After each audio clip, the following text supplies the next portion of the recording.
ইনশাল্লাহ আমরা এবার এশিয়া কাপে ইনশাল্লাহ আমরা চ্যাম্পিয়ন হওয়ার লক্ষ্যে যাচ্ছি। এটা আমি পার্সোনালি এটা আমি বলতে পারি যে আমি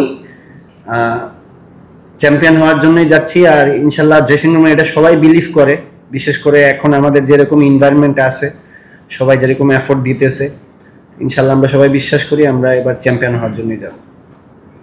দেখেন, আপনি যদি আমাকে পার্সোনাল বলেন, হ্যাঁ আমার পার্সোনাল যদি বলেন তাহলে বলবো যে এটা একটা ইন্টারন্যাশনাল ম্যাচ। অবশ্যই আমাদের প্রত্যেকটা ম্যাচ জেতার জন্য যাওয়া উচিত। টিম কি চিন্তা ভাবনা করতেছে, টিমও আমি যতটুক জানি ঠিক একই রকম চিন্তা ভাবনা করতেছে। ইন্টারন্যাশনাল ম্যাচ, প্রত্যেকটা ম্যাচ জিততে হবে, একই এফোর্ট দিয়ে খেলতে হবে, কোনো এটাকে লাইটলি নেওয়ার কোনো চান্স নেই।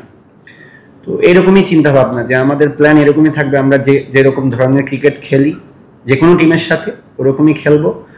তো ওইরকম ভাবেই প্রিপেয়ার্ড হবো আমরা যেন ভালো পারফরমেন্স করতে পারি। এশিয়া কাপে আপনার নিজস্ব কোনো গোল আছে কিনা, না এশিয়া কাপে আপনি কিভাবে আপনার পারফরমেন্সে ইভালুয়েট করছেন?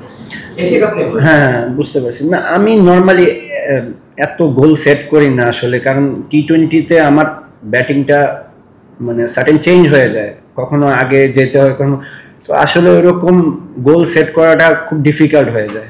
ওইরকমই গোল থাকে, যে ম্যাচে যে পজিশনে যাব, যদি 5-এ ব্যাটিং করি একটু বড় রান করার, আর যদি 7-এ কিংবা 6-এ ব্যাটিং করি তখন কুইক, যত কম বলে যত রান করি, এরকমই। এর চেয়ে বেশি গোল করা আমার জন্য পসিবল হয় না আসলে।